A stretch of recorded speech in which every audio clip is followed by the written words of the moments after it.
يقولوا تسمع لقولهم، ولما يتكلموا كلام عذب زي السكر. وإن يقولوا تسمع لقولهم كأنهم خشب مسندة.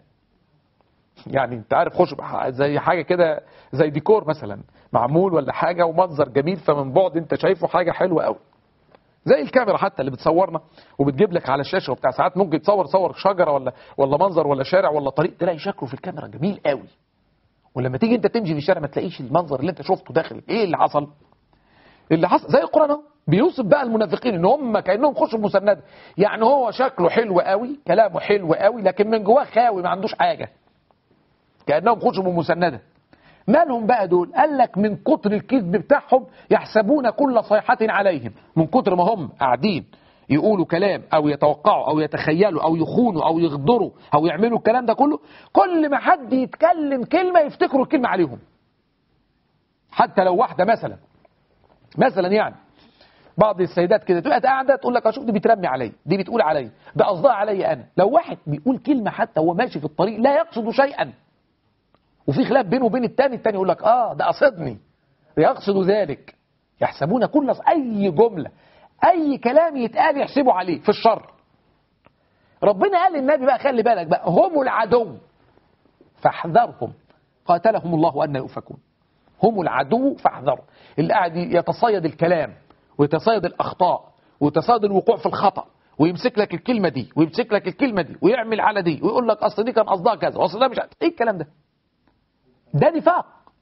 وهذه الحيل التي يتخذها العبد ليخرج من الموقف بالكذب لما تستمر معاك توصل بعد كده إلى فساد النفس وفساد الروح، فساد العقل، فيبدأ الإنسان يبقى حاجة مش مظبوطة.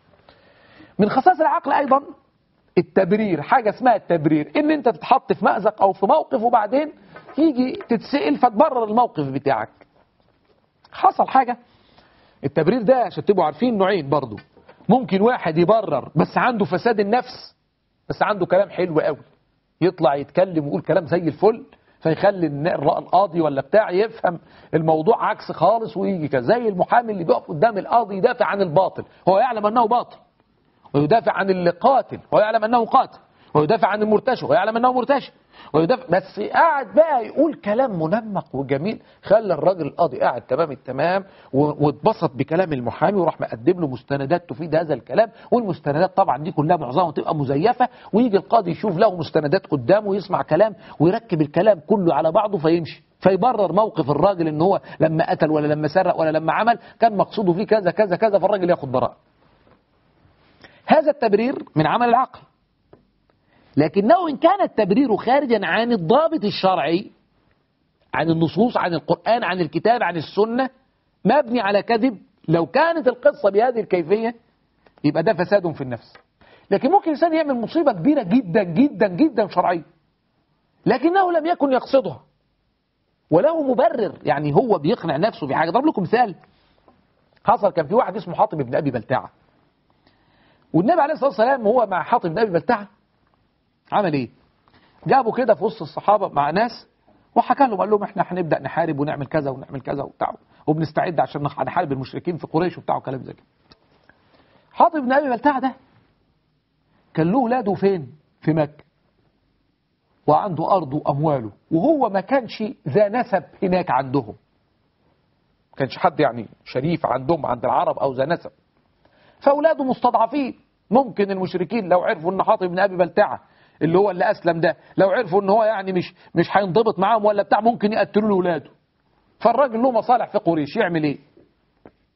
فلما قعد في مجلس النبي عليه الصلاة والسلام وسمع الحوار، فراح كتب رسالة وبعتها مع واحدة من النساء عشان تخفيها في مكان في جسدها، في شعرها أو في رأسها، فما حدش يقدر ياخد من العرب. ما ينفعش يجيب واحدة ست ويخليها تخلع هدومها أو يفتشها تفتيش ذاتي أو الكلام ده، مفيش. فراح اختار واحدة وقال لها خدي ووصلي دي لقريش لمكة. الرسالة ما فيهاش أي حاجة مخالفة للشرع، يعني الجمل اللي فيها مش مخالفة للشرع وما فيهاش كده. بيقول لهم استعدوا الرسول هيحاربكم وبيعمل كذا وكذا وكذا وكذا وكذا. فأخرج سر القوم، سر الرسول صلى الله عليه وسلم، وبعدين ادى الرسالة. فالرسول أوحي إليه بهذا، ربنا أخبره أن حاتب بن أبي بلتعة بيعمل كذا كذا. فقام بعد سيدنا علي بن أبي طالب وبعت مين؟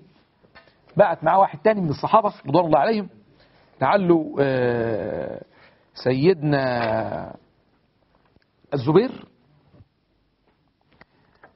قال لهم روحوا هتلاقوا في ضعينة خرجت، والضعينة ديك هتقابلكم في حتة اسمها روضة خاخ، وروضة خاخ يعني على بعد 13 ميل، اجروا الحقوها، هتلاقوا معاها ورقة هاتوها منها. راحوا يجيبوا منها الورقة، قالت لهم انا معيش ورقة. طب شمال، طب ما فيش. فسيدنا علي بن ابي طالب قال ان رسول الله صلى الله عليه وسلم صدقنا، يعني مش معقول يعني بعتنا ونجري ونيجي ومسكناك ونفس المواصفات، وجدنا المواصفات التي حدثنا بها رسول الله صلى الله عليه وسلم، وفي نفس الوقت هتطلع مش انت، مش ممكن. فطلع السلاح قال لها والا تقتلين. قامت حط ايديها كده في شعرها في ضفائرها، واخرجت من بينها كتاب واعطته. خدوا الكتاب امانه وراحوا للنبي ادهوله. النبي خد الكتاب فتحه، فاذا هو كتاب من حاطب بن ابي بلتعه ارسله الى اهل مكه. شوف الكلام بقى. النبي عليه الصلاه والسلام جاء بحاطب. حاطب بقى بيخبرهم ببعض امر الرسول عليه الصلاه والسلام. فالنبي بيقول له بقى يا حاطب ما هذا؟ ايه اللي انت عملته ده؟ ايه الرسالة بتاعتك دي؟ قال يا رسول الله لا تعجل، استنى ما تستعجلش، استنى كده لما انا اقول لك الموضوع ماشي ازاي.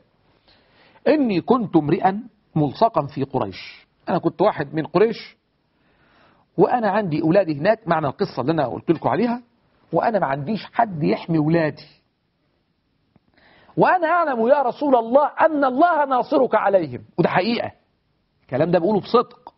وأنا أعلم يا رسول الله أن الله ناصرك عليهم، ربنا هينصرك عليهم.